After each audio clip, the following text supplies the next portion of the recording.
Growing up, I had zero encounters with the game of basketball, except for that one time we did it in P.H.E. Although I danced and played a lot of football, the first two videos on this channel were actually dance videos, and as much as I had played football, my guys didn't consider me a baller. During the quarantine, by mere act of sheer luck and boredom, I got to watch a basketball anime. Initially, I thought I'd be uninterested, but guy, that anime was dope. Kuroko no Basket blew my mind. From the characters to the storyline, then from the vibe to the hype, the show was just perfect. I know the writers exaggerated a lot in their delivery. Back then, I actually thought most of these were real. But the show was well enough to ignite the flames in my heart that will forever burn for the sake of basketball. Like the main characters in the series, I was quick to assume that I was a natural at the sport, so I got a friend of mine who played to chaperone me to the local stadium. When I got to the courts, the first thing I noticed was the size of the players. They all looked older than I was, and they had this veteran aura oozing from them. Since it was a weekday with quite a few people present, I got picked to play a game of half-court basketball for a random set. I was very nervous but determined to display some Kuroko no Basuke shit that day. I got on the court sizing up my opponents, and on their team they had a very tall skinny player. They also had a player my height but a bit muscular, and their third man wasn't as tall as I was, but he looked cunning. I chose to guard the short guy anyways because I was taller than him. The game started with my team on defense. Following my football instincts, I left the short guy I was guarding to mark the ball handler. The ball got to the small dude and he made a layup to the basket. My teammates were visually annoyed, and the guy who picked me to the team asked the question he should have asked before picking me. Bro, do you know how to play? I replied, not really. With the ugliest expression of disgust I had ever seen on anyone's face, he said, stay on your man, and whenever you get the ball, pass it to me. On the next play, the dude actually managed to make the point single-handedly. Now we're back on defense, and the short guy on the opponent team was busy sizing me up in the triple threat position. Before I could even get into a comfortable defensive stance, the guy crossed me and he made a shot on my head. This got me really mad. So we got back on offense, and the third man on my team attempted a 3-point shot, but he shot nonsense, so the ball hit the rim for a rebound. Normally, the tall skinny player guarding me on defense was meant to box me out. Instead, he casually raised up his hands to catch the ball. This fueled my anger. I made a run towards the basket, jumping as high as my legs would let me, and I caught the ball mid-air. I even had to dodge the basket so I would avoid hitting my head on the rim. I couldn't believe I actually jumped that high. Now the crowd went wild, yelping and shouting. I started feeling myself, and in an attempt to quickly dribble the ball and make a shot, the referee yelled travel. I committed a violation. I bent my head in shame as I walked out, beckoning under my friend to substitute me. After that day, I kept visiting the court, but not frequently.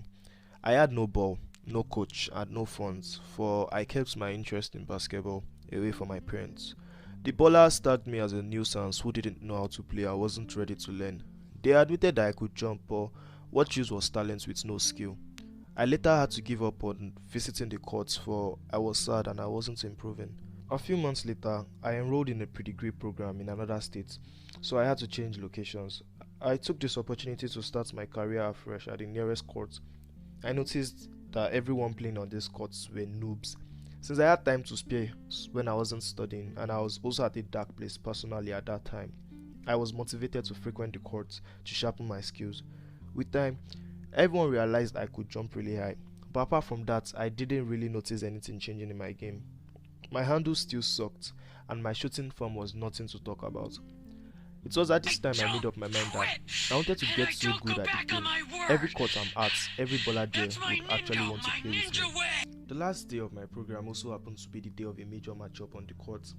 I couldn't participate because I was busy preparing for my final exams on the days leading to the game, but I was able to attend the game. I'd admit I dressed casually to the court that day, but I felt dejected when teams were chosen after the main game to play a casual game of full court basketball and I wasn't chosen. I felt like I had wasted all of my time playing on that court.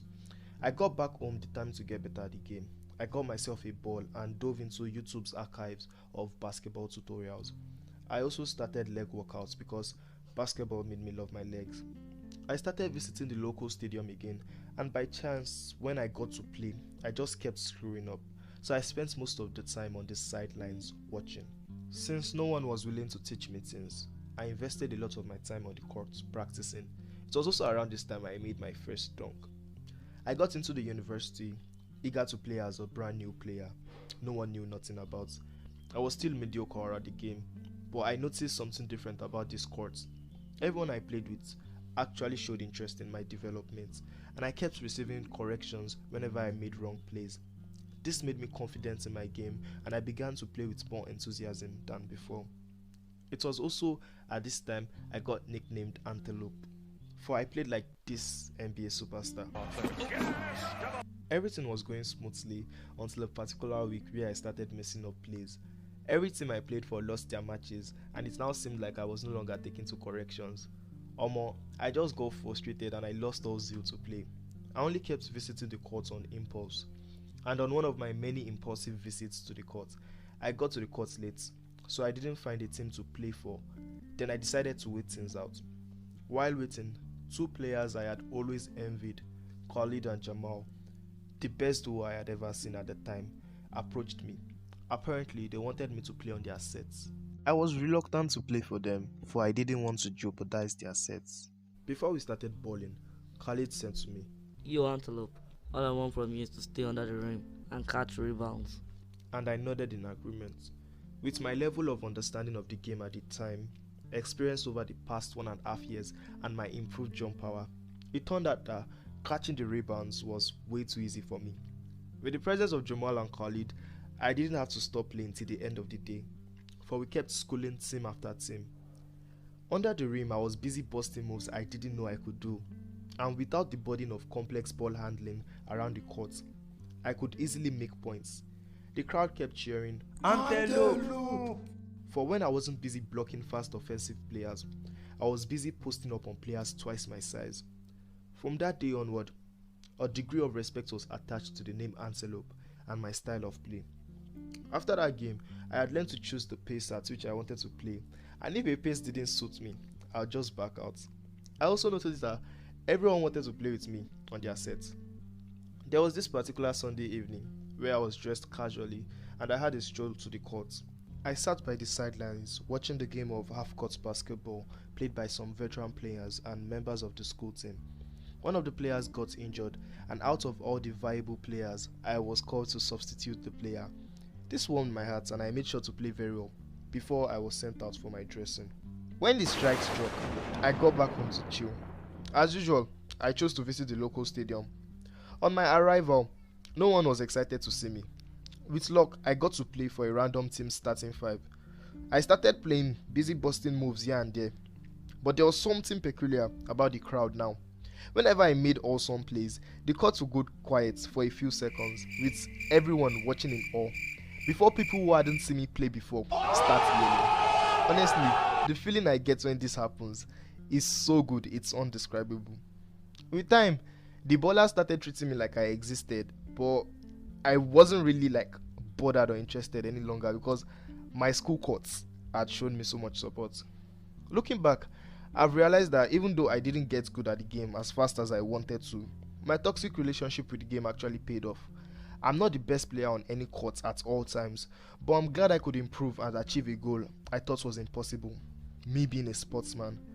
I'm glad I evolved through hard work and dedication from that boy who idolized cartoons to someone who actually got a sporting nickname, Antelope. Till I can cure my impulsive love for playing basketball, I'll catch you in the next video. Peace out.